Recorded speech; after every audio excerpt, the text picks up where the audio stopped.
Hello everybody, this is Hollywood Matt Connolly here. Just wanted to do a quick recap of the match between Ryan Bowen and Marcus Atirai. Just took place a couple of hours ago. So you can instantly see a bit of a big difference between the Ryan Bowen and Lachlan Adair match in terms of the quality of production.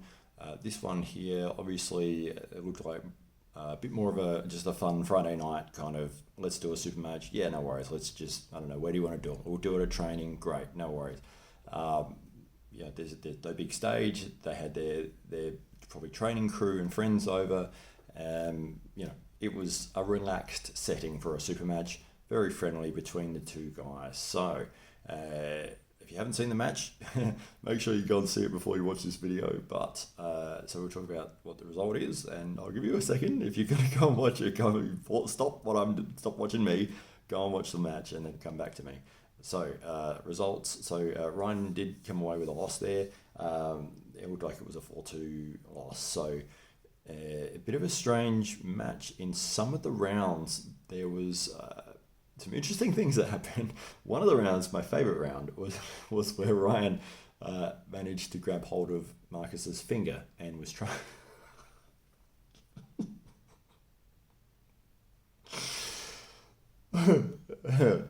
He was trying to pin Marcus's finger only. Still legal, still be a win if he'd got that finger beneath the pin line. It still would have been a win. Funny stuff, but Marcus actually played it quite smart there. He deliberately elbow fouled to get a restart. It was great. That bit was really funny. Obviously, both guys are fantastic arm wrestlers, and there's no question about that. The first round, bang, Ryan instant pin. Second round, I'm going by memory. I watched it about an hour ago, so before on my way home. But this is probably the controversial moment that people will be talking about, and that is the last round, which Marcus was sitting in the King's move, and Ryan was unable to finish. He was in the dominating position. He was trying to press, so he was trying to press through Marcus's arm. Marcus had arm fully extended. That position was unable to be finished in that position. That's what the sort of King's moves advantage is. If you can keep pronation, like if you keep your wrist in this position like this, if you go like that, you're going down. If you're in this position, you will be, in theory, if you're good at the move, and it takes a lot of practice, be able to keep in the match even though your arm is basically fully extended. That is the controversial moment of that match. So looked like Ryan was going to get the win.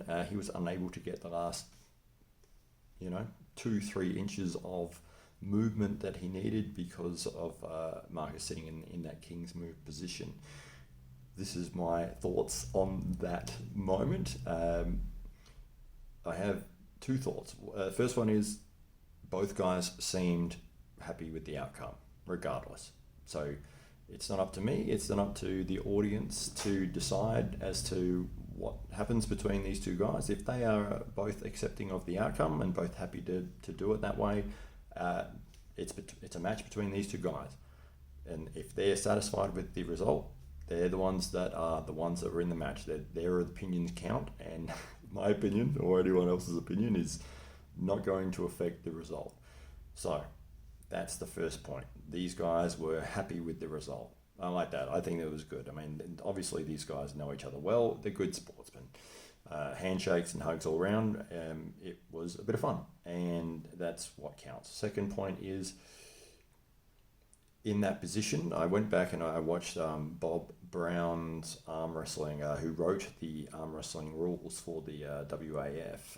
I recapped on his definition, the man who actually wrote the rule on the King's move.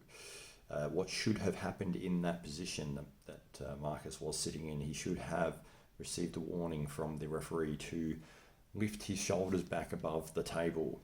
That warning was not given.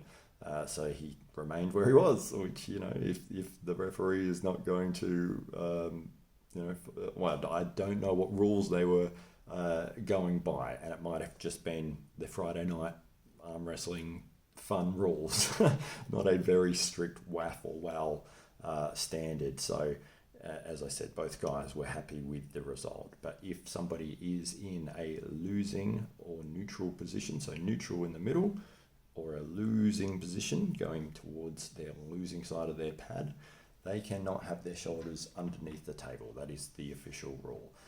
One of the other rules of the King's Move, which I didn't actually know, I sort of had forgotten.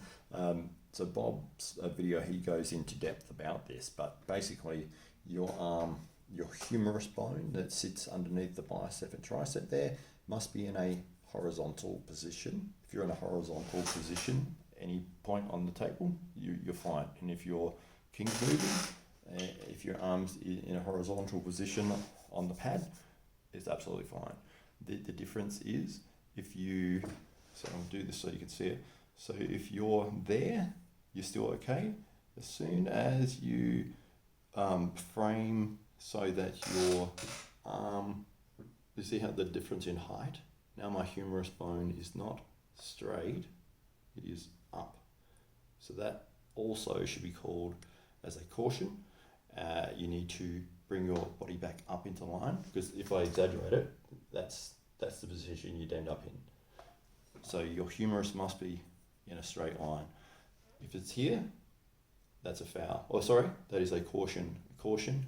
And then I believe they were looking at changing the rule. You get one caution to stand back up, and then on the second offence, if you go back to here, then that is a foul. So that is the key moment there. So again, both guys were happy with the outcome.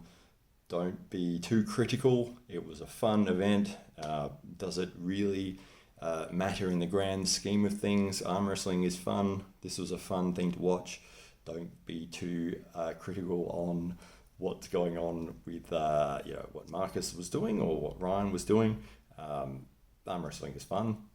They had a fun time. You got to watch it for free.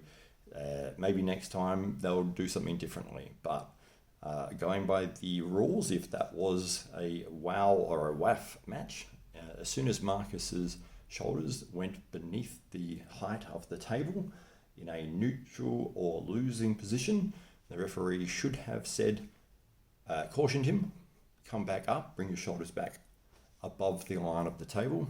And currently, I'm not sure if they've changed the rule as of yet. So what Bob's video was saying is if you dip beneath, your shoulders beneath the table, you will get a caution to stand back up. And then if you dip beneath, you get a caution to stand back up, and you can go up and down in terms of getting cautions over and over. So that's why the rule change that he was looking to implement, which I'm not sure if they've done yet, but hopefully they have, where you get one caution, you come back up, you go beneath the table again, that is an automatic foul. So, but again, it was a fun match, and these guys were happy with it. If you were happy with it, I hope you had a good time watching it, and I sure did. I like both guys. I think arm wrestling in Australia is doing really well. I think that if anybody is interested in arm wrestling at all, they should look up their local club in Adelaide, where I'm based. We've got the SA Titans Arm Wrestling Club. We have training every Sunday, 5:45 till 7:45. It's free. Everyone is welcome. You don't need to bring anything, and we'd love to see you there. And I'm sure that all the other local clubs in Australia would be just as welcoming. And if you've never tried it before, it's something different, and it's a lot of fun. So, all right, I'm going to leave it there. Hope you have a good night. Enjoy your weekend. See you guys.